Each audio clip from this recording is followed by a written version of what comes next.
Hello, relatives.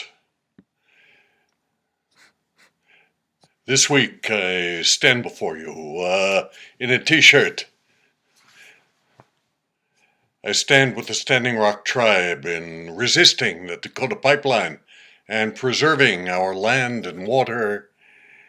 Welcome to this week's Schlagbite, which is entitled Ayahuasca's Coming to Town for the week September 19th, 2016.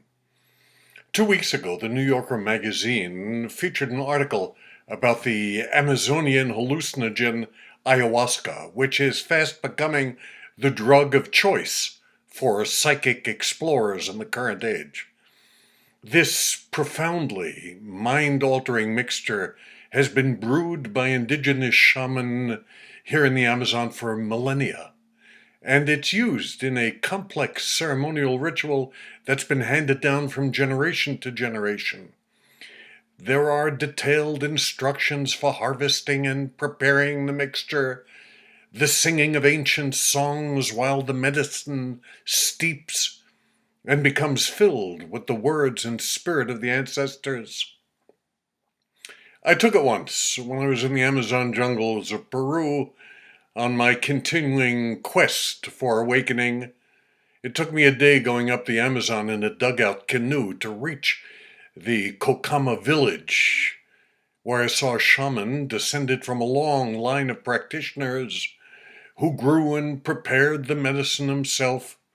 I was there with 6 friends and sat in a hut on stilts during the night in the middle of the jungle, surrounded by birds and insects and howling monkeys.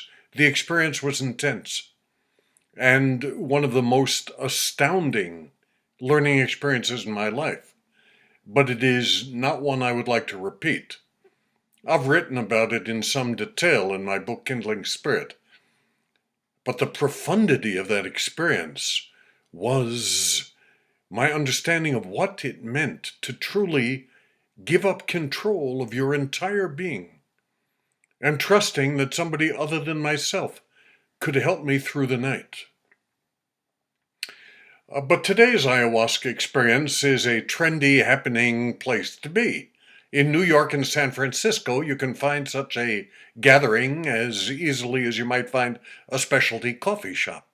These ceremonies are led by shaman, sometimes called ayahuasqueros, curanderos, vegetalistas, spiritualists, but whatever they call themselves is clearly less important than the critical question of where do they get their authority to do this ceremony.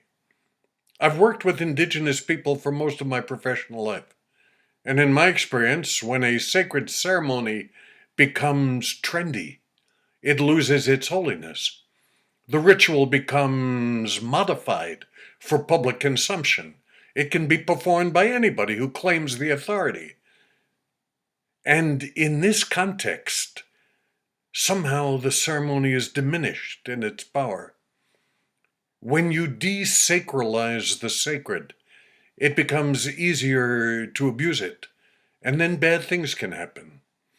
The New Yorker article described gatherings at which there was violence, molestation, even a murder that occurred, and reminded me of the fraudulent Native American sweat lodge ceremony in Sedona in 2009 that was conducted by James Arthur Ray, a motivational self-help guru who squeezed 60 people into a make-believe sweat lodge that he charged thousands of dollars to participate in and promised it would initiate participants as spiritual warriors.